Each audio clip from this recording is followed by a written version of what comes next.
24 तीर्थंकर भगवान की, बोलिए परम पूज्य आचार्य भगवान 108 विशुद्ध सागर जी महामुनि राज की, बोलिए परम पूज्य मुनि श्रवण 108 सुप्रभ सागर जी महाराज की, बोलिए परम पूज्य श्रवण मुनि 108 प्रणस सागर जी महाराज की।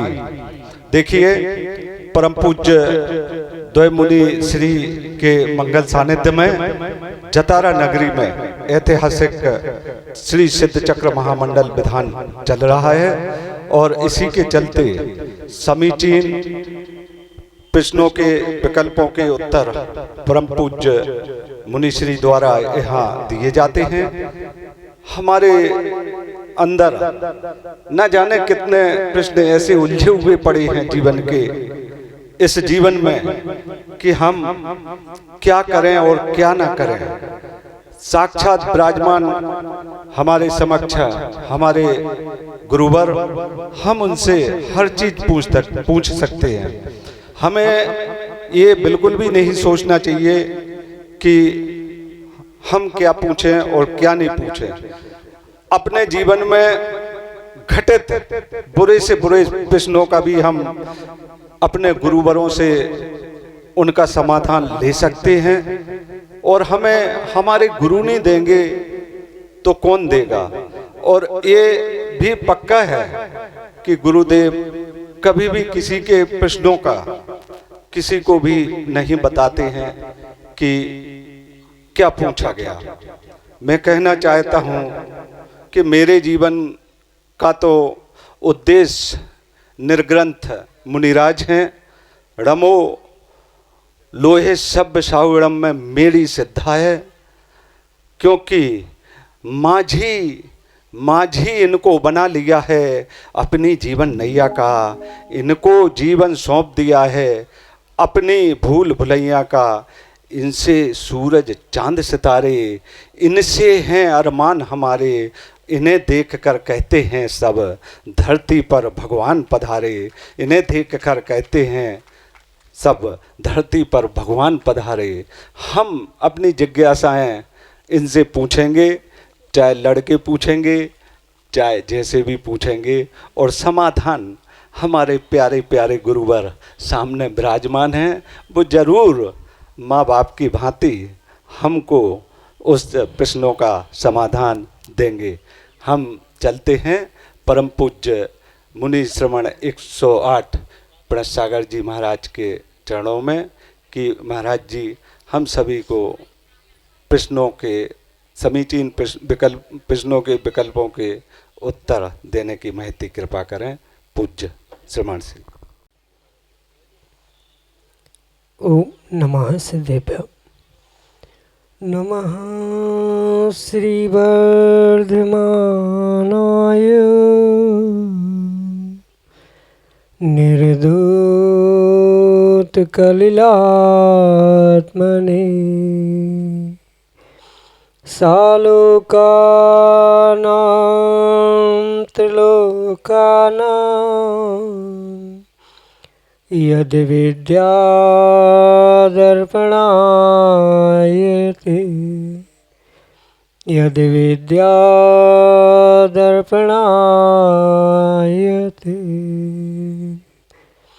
पंच परमेष्टि भगवान की परम पूज्य आचार्य भगवंत गुरुवर विशुद्ध सागर जी मुनि महाराज जी की, परम पूज्य मुनि श्री सुप्रभ सागर जी महाराज जी की।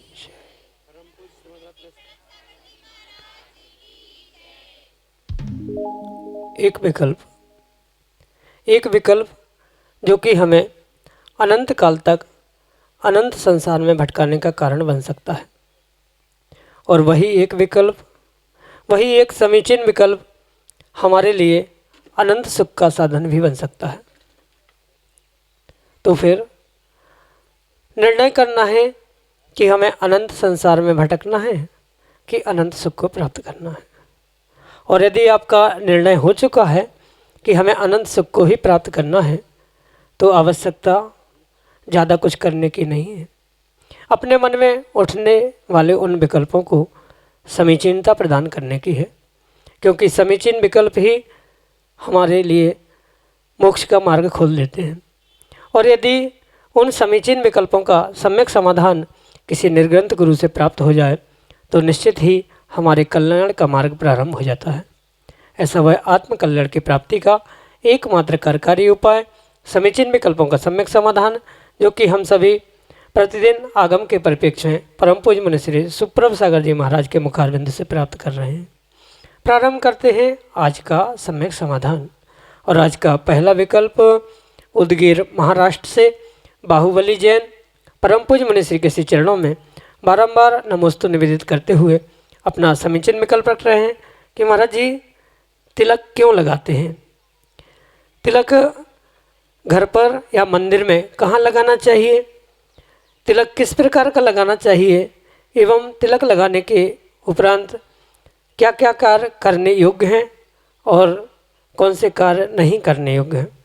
हमारे समीचीन विकल्प का सम्यक समाधान करने की अनुकंपा करें। नमोस्तु महाराज जी, नमोस्तु। ओम नमः सिद्धम। परम पूज्य आचार्य भगवान गुरुवर विशुद्ध सागर जी महाराज की जय। परम पूज्य मुनि श्री सुप्रभ सागर जी महाराज की जय। जैनागम में ऐसी बहुत सारी विधाएं बता गई है जो एक श्रावक को अपने उस श्रावक बने का और अनेकानेक उसके कार्यों का बोध कराने के लिए निमित्तभूत हुआ करती। जैसे एक धर्मात्मा श्रावक की पहचान हुआ करती है कि माथे पर लगाया गया वह तिलक, भले ही व्यवहारिक दृष्टि से ये मंदिर में पहुंचकर लगा के आने वाले जीवों को धर्मात्मा कहा जाता है, पर मात्र धर्मात्मा की बहिरंग पहचान ही के लिए नहीं, अपितु कहीं न कहीं हमारे वीतराग विज्ञान से युक्त इस जैन दर्शन में अद्भुत रहस्य उस तिलक के पीछे बताया गया। जो ये तिलक माथे पे लगाया जाता है और विशेष करके पुरुष लोगों को जो ये तिलक लगाने की विधि बताई गई है वह बिल्कुल उस सुमेरु पर्वत के समान ऊंचाई को देने वाले उस तिलक को लगाने की विधा और कला आगम में आचार्य भगवंतों ने बताई। ये मात्र बहिरंग क्रिया नहीं है, वास्तविकता में इसके पीछे आयुर्वेद, विज्ञान और साथ साथ आगम, इन सभी का रहस्य उसके साथ जुड़ा हुआ है। अगर आयुर्वेद और विज्ञान की अपेक्षा से इसे समझे तो आचार्य भगवंतों ने जो आयुर्वेद शास्त्र लिखे हैं उस आयुर्वेद शास्त्र में उन्होंने स्पष्ट रूप से उसका व्याख्यान करते हुए कहा है कि जो व्यक्ति चंदन आदि का तिलक अपने माथे पर लगाता है उस माथे के तिलक के अनुसार वह तिलक सूखने में कितना समय लगता है, उस समय के अनुसार ही परिपूर्ण रूप से उसकी मृत्यु कब होती है ये निमित्त शास्त्र आदि से पहचाना जा सकता है। और इसीलिए आचार्य भगवंत प्रत्येक श्रावक से कहते हैं कि जब तक वह श्रावक पर्याय में है उसे अपने माथे पर तिलक लगाने की आवश्यकता है। और मात्र पुरुषों को ही नहीं अपितु महिलाओं को भी मंदिर में वह तिलक लगाने की, चंदन आदि लगाने की व्यवस्था बनाई जाती। सबका तिलक लगाने का प्रकार या सबके लिए तिलक लगाने की व्यवस्था भले ही भिन्न भिन्न कही है। महिलाओं के लिए, माताओं के लिए सीधे बिंदी रूप तिलक कहे हैं, पुरुषों के लिए ऐसे ऊपर तक तिलक की व्याख्या की है। वह भी परिपूर्ण रूप से अपनी अपनी उस पर्याय की अपेक्षा से एक व्यवस्थित मार्ग बताने के लिए कही गई। जैसे सुमेरु पर्वत अपनी ऊंचाइयों को लेकर, जिस सुमेरु पर्वत पर तीर्थंकर भगवान का जन्माभिषेक होता है, ऐसे उस तीर्थंकर भगवान जैसी पर्याय को, सुमेरु पर्वत को मैं अपने जीवन को ऊंचाई दे दूं, इस अभिप्राय से भी वह ऊंचा तिलक लगाने की व्यवस्था हमारे जैनागम में बताई गई है। साथ में उसके पीछे जो विज्ञान बताया गया है वह तिलक अगर 2 घंटे में चंदन का लगाया हुआ माथे का तिलक अगर सूख नहीं रहा है तो वह ये पक्का मान लेना कि आने वाले कुछ घंटों में ही जीव की मृत्यु होने वाली।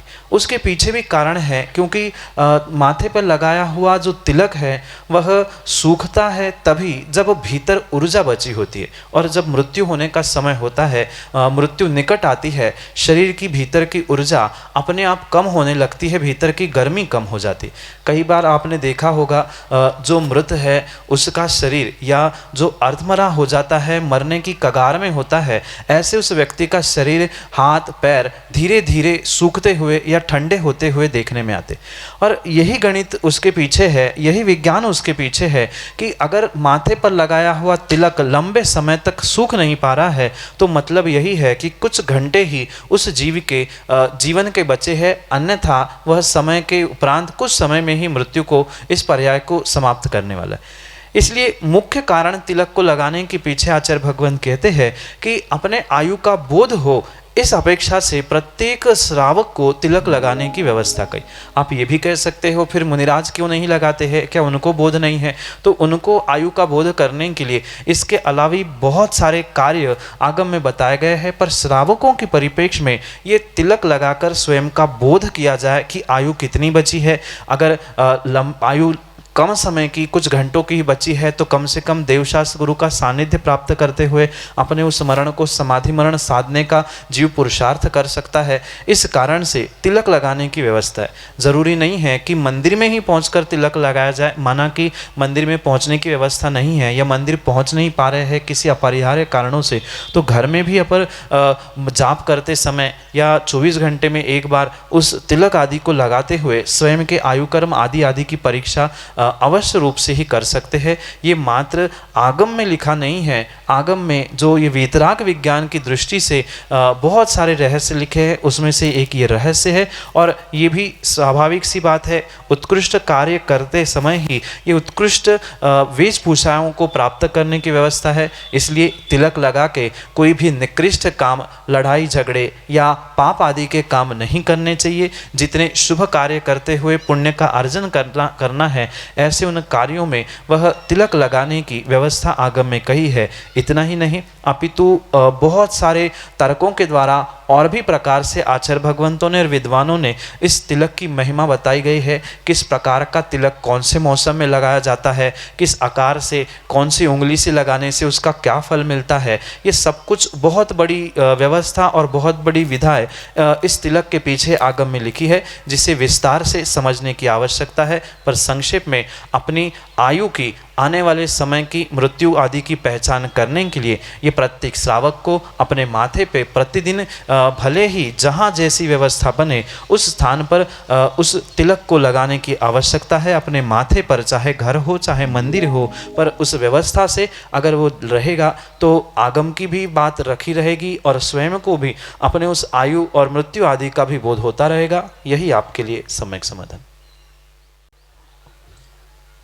श्रीमती कुसुमलता जैन, जतारा, मध्य प्रदेश से परम पूज्य मुनिश्री के श्री चरणों में कोटि कोटि नमोस्तु निवेदित करते हुए अपना समीचीन विकल्प रख रहे हैं कि महाराज जी 7 समुद्घातों में वेदना समुद्घात को ही कसाय समुद्घात में क्यों नहीं लिया, जबकि वेदना के समय कसाय ज़्यादा होती है। हमारे समीचीन विकल्प का सम्यक समाधान करने की अनुकंपा करें। नमोस्तु महाराज जी, नमोस्तु। जो 7 प्रकार के समुद्घातों की व्याख्या जिनागम में है, उन 7 प्रकार के समुद्घातों को अपनी अपनी अपेक्षा से, अपने अपने अभिप्राय से भिन्न भिन्न ही प्रकार से समझना हो। अगर हम उन सभी कषायों को या उन सभी समुद्घातों को आत्मा की अपेक्षा से एक ही मान लेंगे, क्योंकि जब भी समुद्घात होगा तो वह आत्मा में ही होगा, फिर 7 प्रकार बनाने की क्या आवश्यकता थी। पर वहाँ मुख्यता के अपेक्षा से ये कथन किया जाता है, जैसे जीव को प्रति समय कर्मों का आश्रयबंध होता रहता है, पर उन 8 कर्मों में से 7 ही कर्मों का आश्रयबंध होता है। तो एक साथ 7 का होने के बाद भी किसी मुख्य अभिप्राय को लेके हुए, अपेक्षा को लेते हुए अमुक कर्म का आश्रय हुआ, अमुक का नहीं हुआ, ऐसा जो कथन आता है, बिल्कुल समुद्घात के साथ भी उन भेदों को समझने के लिए अभिप्रायों को और कार्यों को समझने की आवश्यकता है। जैसे वेदना समुद्घात और कषाय समुद्घात कहने के लिए और लगने के लिए आपको भले ही एक लग रहा है, पर वे दोनों परिपूर्ण रूप से भिन्न भिन्न विषय है। भले ही वेदना होते समय कुछ अंशों में कषाय भड़क रही है, कषाय होते समय, कषाय करते समय क्वचित कदाचित वेदनाएं भी होती है, पर ये दोनों अभिप्राय भिन्न है। वहाँ जब वेदना समुद्घात कहा जाता है, जो परिपूर्ण रूप से शरीर में जब बहुत पीड़ा, कष्ट, वेदनाएं होती है, उस वेदना को कम करने के लिए जो आत्मा के प्रदेशों को फैलाया जाता है, ऐसे उस उस कार्य को वेदना समुद्घात कहते हैं। और जब तीव्र कषाय का उदय आता है, उस कषाय को ना संभलने के कारण या कषाय को ना झेलने के कारण जब आत्मा के प्रदेश फैलते हैं, उस विषय को या उस समुद्घात को कषाय समुद्घात कहा जाता है। पुनः समझना, भले ही आपको ये दोनों समुद्घात समान लग रहे हैं, पर एक समुद्घात वेदना की मुख्यता से होने से उसे वेदना समुद्घात कहा जाता है, और एक कषाय की मुख्यता से होने से वह कषाय समुद्घात कहा जाता है। भले ही वेदना समुद्घात में कुछ अंशों में कषाय है, पर मुख्यता किसकी है, अधिक शक्त्यांश किसके है, तो वह वेदना के होने से वह वेदना समुद्घात है। और कषाय में भी कचित कदाचित अगर कुछ वेदना हो रही, पीड़ा भी हो रही, पर वहाँ पर उस कषाय की प्रमुखता होने से, वेदना गौण होने से उसे कषाय समुद्घात कहा गया। क्योंकि हमारा जैन दर्शन अनेकांत से युक्त है, तो उस अनेक अंतों को, अनेक अभिप्रायों को साथ लेके ही प्रत्येक कार्य की सिद्धि को समझना होगा। इसी कारण से वो समुद्घात के 7 भेद किए हैं, जो कि अभिप्राय और अपेक्षाओं से भिन्न भिन्न है। यही आपके लिए सम्यक समझ। अगले समीचीन विकल्प के लिए बड़ा मलहरा छतरपुर मध्य प्रदेश से हमारे सामने हैं प्रतिष्ठाचार्य पंडित शुभम शास्त्री अपने समीचीन विकल्प के साथ। पूज्य मुनिश्री के चरणों में त्रैवार नमोस्तु निवेदित करते हुए, पूज्य मुनिश्री, मेरी एक जिज्ञासा है कि जो संसारी प्राणी एक दूसरे को फिजूल का जो ज्ञान दिया करते हैं, उसे हम 5 ज्ञानों में से कौन सा ज्ञानवान है? नमोस्तु महाराज जी। पंडित जी, जो पंचम काल में जीव इस एक दूसरे को ज्ञान देने के निमित्त से बहुत सारे ज्ञानचंद और राय देने के निमित्त से बहुत सारे रायचंद तो आपको मिलते ही होंगे। और ये जो कुछ भी ज्ञान देने वाले जो ज्ञानचंद है, वे मात्र एक दूसरे के फिजूल की सलाह देते हुए, अपने ज्ञान का बखान करते हुए, अपने मान कसाय की पुष्टि करने के लिए प्रयासरत होते। चाहे उनके ज्ञान को आप जिन शब्दों में कह दो, पर वास्तविकता तो यही है, पंचम काल में अवधि मन पर ये केवल ज्ञान होता नहीं है, और अवधि मन पर यह ज्ञान होता नहीं है सो देने में भी नहीं आता। और माना कि देने में भी आता या पंचम काल नहीं भी होता, तो चौथे काल में भी केवली भगवान जो बखान करते हैं, भले ही उनने केवल ज्ञान से जाना होता है, पर वह जो भी व्याख्यान श्रावकों तक या जीवों तक पहुंचता है, वह केवल ज्ञान नहीं होता, वह मति श्रुत ज्ञान के द्वारा ही श्रावक तक पहुंचता है। श्रावक जो ग्रहण करते हैं, वह मति श्रुत ज्ञान का ही परिणमन हुआ करता है। जब केवली भगवान केवल ज्ञान को नहीं दे पाते हैं, अवधि मन पर ये ज्ञानी भी अपना अवधि मन पर ज्ञान दे नहीं पाते, तो स्वाभाविक सी बात है, पंचम काल में वो होते भी नहीं है, तो जो भी ज्ञान दिया जाता है वह कहीं न कहीं मति श्रुत ज्ञान की अपेक्षा से ही हुआ करता है। क्योंकि पूर्ण रूप से वह ना मति में विभाजित किया जा सकता है, ना श्रुत में विभाजित किया जा सकता है, क्योंकि जो भी श्रुत ज्ञान होगा वह मति पूर्वक ही होता।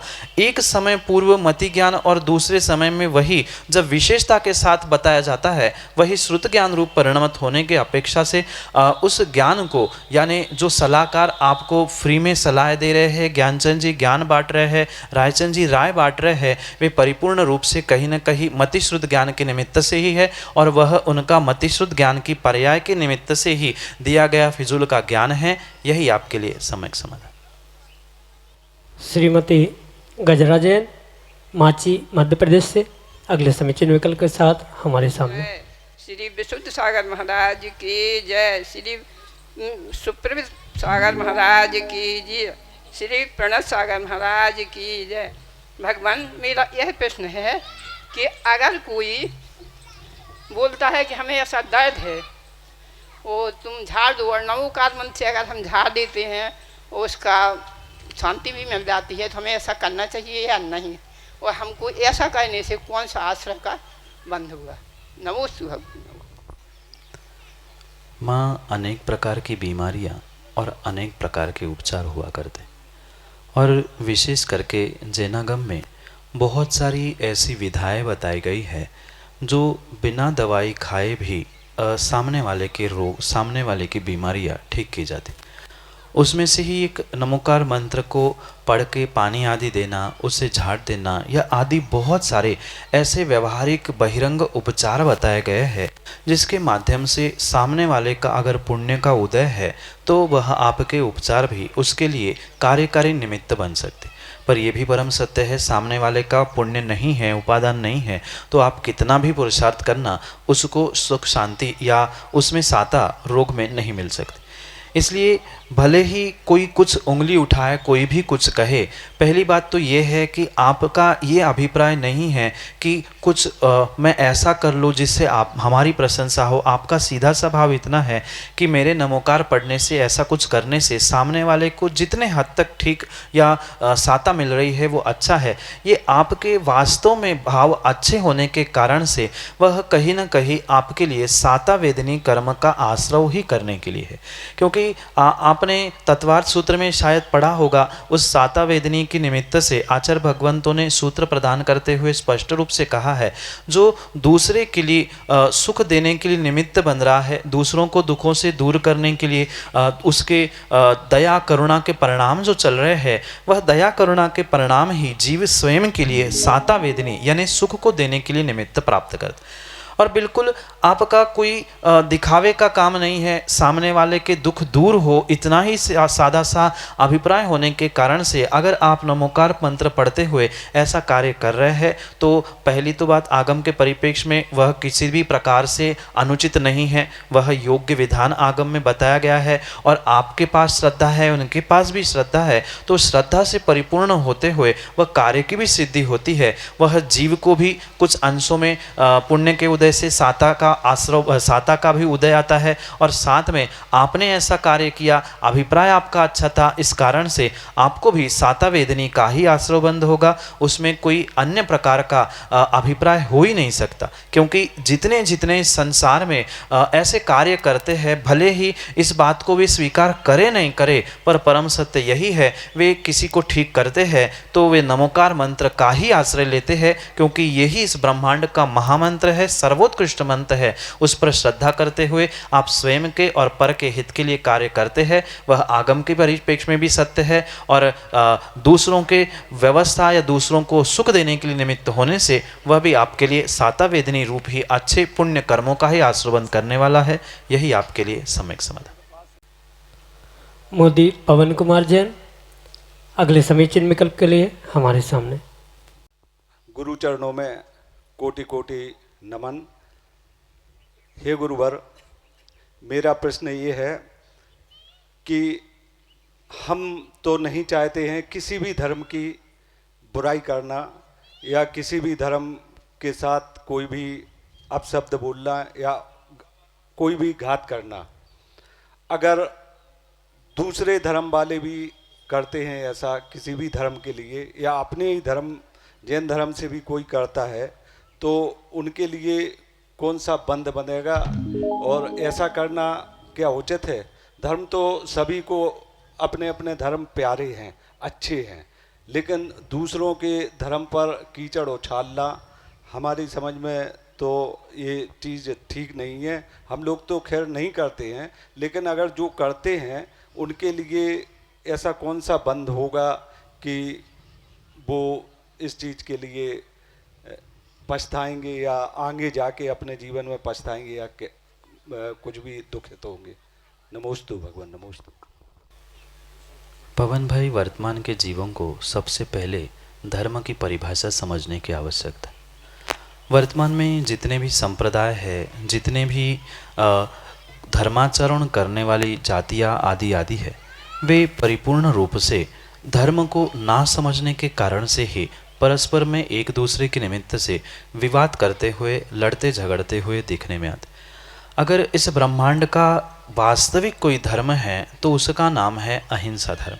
चाहे आप किसी भी धर्म संप्रदाय जाति अनुजाति में भी पहुंच जाना, सबका एक ही सार निकलेगा कि दया करुणा, किसी ने मानव पे, किसी ने त्रियंचों पे, किसी ने सभी जीवों पे, पर कहीं ना कहीं सबका मुख्य आशय कुछ है तो वह अहिंसा, दया, करुणा, इसको ही लेकर उन्होंने धर्म की भूमिका को बनाया गया।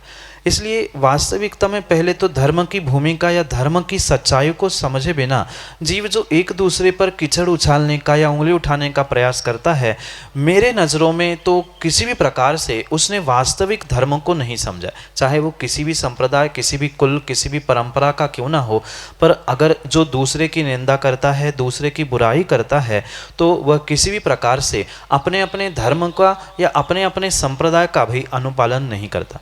चाहे आप जिस भगवान का नाम लेना चाहो, उन प्रत्येक भगवान के विषय में आप उनके इतिहासों को, उनके पुराण ग्रंथों को खोल के देख लेना। कोई भी भगवान ने आज तक किसी दूसरे की निंदा नहीं की। जितने महापुरुष हुए, जितने भगवान हुए, जितने श्रेष्ठ पुरुष हुए, उन्होंने अपना स्वयं का तो कार्य किया, पर कभी भी किसी भी प्रकार से दूसरे के ऊपर उंगली उठाने का प्रयास भी नहीं किया और ना किसी दूसरे पर उन्होंने उंगली उठाई। वास्तविकता में उंगली उठाने वाले वे ही तथाकथित धर्मात्मा होते हैं जिन्होंने धर्म के मर्म को, धर्म की सच्चाई को या इंसानियत, मानवता को या जीव द्रव्य की वास्तविकता को नहीं समझा। और इसी कारण से वर्तमान में जो बहुत सारे स्थानों पर खींचातानी देखने में आती है, जो इस रहस्य को और मानव धर्म को, अहिंसा धर्म को जानता है, सभी जीवों पर दया करुणा के भाव रखता है, वह कभी भी एक दूसरे पर किसी भी प्रकार से कीचड़ नहीं उछाल। जो व्यक्ति ऐसा कार्य करता है कि दूसरे पर कीचड़ उछाल के अपने आप को खुश या अपने अहंकार की पुष्टि करना चाहता है, वो ये भूल रहा है कि कोई भी कितना भी दूसरे पर कीचड़ उछाले, या जैसे उस पागल व्यक्ति को कई बार आपने देखा होगा कि वह मुट्ठी में मिट्टी लेता है और आसमान में उस मिट्टी को फेंकता, इसलिए फेंकता है कि उस आसमान को मैं गंदा कर लूँ, पर ये भूलता है कि जो मिट्टी वह आसमान की तरफ फेंक रहा है, गंदा आसमान होने वाला नहीं है, अपितु वह मिट्टी लौटकर उस पे ही गिरने वाली। बिल्कुल जो दूसरों की निंदा करता है, दूसरों की बुराई करता है, दूसरों पर कटाक्ष करता है, दूसरे के लिए लड़ने के लिए खड़ा होता है, वह दूसरे का कुछ बिगाड़ पाए नहीं बिगाड़ पाए, पर स्वयं का तो अहित अवश्य ही कर बैठता है। भले ही वर्तमान के पुण्य के उदय में उसको कुछ विपरीत कार्य घटित होते हुए या पाप उदय में आते हुए नहीं दिख रहा है, पर यह परम सत्य है कि आज नहीं तो कल जैसे ही पुण्य पाप रूप में बदलेगा, पुण्य की शक्त्यांश कम हो जाएंगे, अपने आप वह पाप उदय में आएगा। जो कार्य ऐसे निंदा आदि के द्वारा दूसरे पर निंदा पुराण आदि उछालने से किया जा रहा है, उसका उसे परिपूर्ण रूप से आश्रयबंध अवश्य ही होगा। जैसे कि आपने अभी जो ये सिद्ध चक्र विधान आदि की भूमिका समझ रहे हैं, कर रहे हैं, वहाँ भी साक्षात आपने देखा कि मात्र चंद एक व्यक्ति ने कुछ ऐसा कार्य किया था जो कि धर्म विरोधी था। उसके निमित्त से जो 700 लोगों ने अनुमोदना की थी, तो 701 लोगों को वह कुष्ठ रोगी बनना पड़ा था। जब एक व्यक्ति करता है, शेष अनुमोदना करते हैं, धर्म का होने पर भी धर्म पे या दूसरे धर्म पे कीचड़ उछालते हैं, निंदा करते हैं, तो कहीं ना कहीं परिपूर्ण रूप से वह उस कुष्ठ रोग को, असाता वेदनी को, बहुत सारे ऐसे पाप कर्म हैं जिसको वो प्राप्त करता है। ऐसे आगम में बहुत सारे पुराण और बहुत सारे ग्रंथों में ये प्रमाण प्राप्त होता है। मुनिराजों की निंदा करते हुए, देवशास्त्र गुरु की निंदा करते हुए, उन पे उपसर्ग करते हुए जो श्रेणिक ने भी कार्य किया था, उसका फल उसे नरक जाने रूप मिला। जो श्रीपाल ने निंदा की थी, उसका फल उसे कुष्ठ रोग में मिला। जैसे जैसे जीव का स्वयं का कर्मों का उदय रहता है, कर्मों का या परिणामों का परिणति का कार्य रहता है, बिल्कुल उसको वैसे वैसे ही कर्मों का आश्रयबंध होगा ऐसे कार्य करने से, पर वह भी परिपूर्ण रूप से पाप रूप ही होगा, अच्छे रूप से वह कभी भी फलित नहीं होगा। यही आपके लिए सम्यक समाधान। जानिए समीचीन विकल्पों का सम्यक समाधान। यह कार्यक्रम देश में ही नहीं बल्कि विदेशों में भी अपनी ऊंचाइयों को छू रहा है। आप भी अपने प्रश्नों को अगर भेजना चाहते हैं तो व्हाट्सएप नंबर 8707548811 ये यूट्यूब पर प्रतिदिन सुप्रभ वाच पर 5:13 सायंकालीन बेला पर दिखाया जाता है। जो भी आपके प्रश्न हों इस नंबर पर एक बार पुनः मैं नंबर 8707548811। जय जिनेन्द्र, जय जिनेन्द्र।